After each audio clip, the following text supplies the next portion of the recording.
অগস্টের আগে জুলাইতে এমন করে শোক পালন করতে হবে আমরা কেউ ভাবিনি।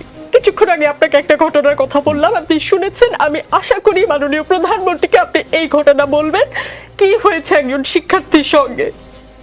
আপনাদের দুজনের কাছেই প্রশ্ন, আপনাদের পানি লাগবে কিনা? পানির বোতল কিন্তু আছে আপনার ওখানে। পানি লাগবে?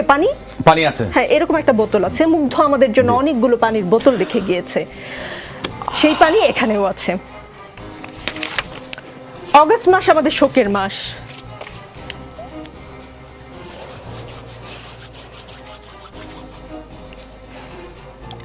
অগস্টের আগে জুলাইতে এমন করে শোক পালন করতে হবে আমরা কেউ ভাবিনি।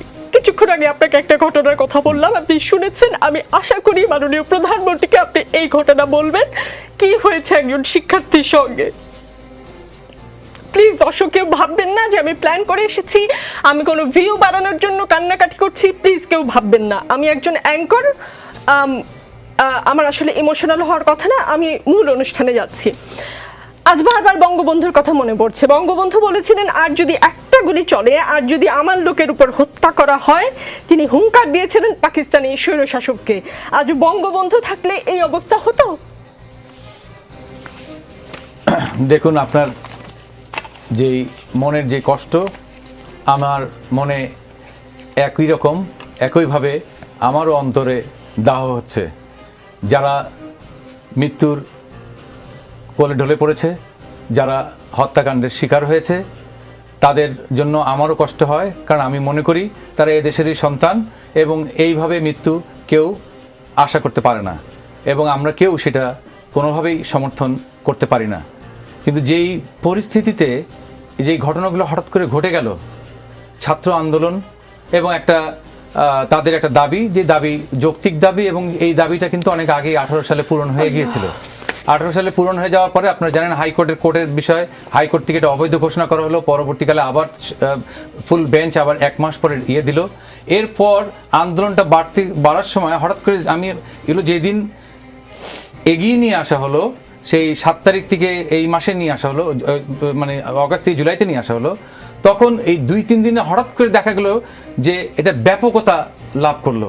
তা আমরা জানি যে নিরীহ ছাত্রদের, তা আমার বিশ্বাস, আমি বুঝি যেটা, নিরীহ ছাত্রদেরকে সামনে রেখে তৃতীয় অনেকগুলো শক্তি তারা এই ছাত্রদেরকে ব্যবহার করেছে। এবং এই হত্যাকাণ্ডের ভিতরে যেই মৃত্যু হয়েছে, এই মৃত্যুর ভিতরে যে সব পুলিশের গুলিতে হয়েছে বা আইন শৃঙ্খলা রক্ষাকারী বাহিনীর গুলিতে হয়েছে এমন না, এখানে তৃতীয় শক্তি এবং তারা অস্ত্র হাতে। আজকে আমার কাছে একটা ভিডিও এসেছে, আমি আমার ফেসবুকে আপলোড করেছি, যেখানে কোনো পুলিশ ছিল না, কেউ ছিল না, একটা নিরীহ একটা ছেলে দাঁড়ানো, 20-50 জন ছেলে দাঁড়ানো, তার মধ্যে একটা লোক আসলো পিছন দিক থেকে, পয়েন্ট ব্ল্যাঙ্ক তার মাথার পিছনে গুলি করে সে মসজিদের ভিতর দিয়ে আস্তে করে চলে গেল।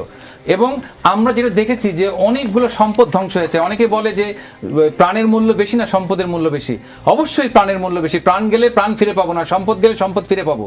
কিন্তু সম্পদগুলো যেভাবে জ্বালাও পোড়া হয়েছে, আমরা দেখেছি যে এগুলো যদি গান পাউডার ব্যবহার না হয়, সুচিন্তিতভাবে না করা হয়, তাহলে সাধারণভাবে কিন্তু জনগণ সেটা পুরাতে পারে না।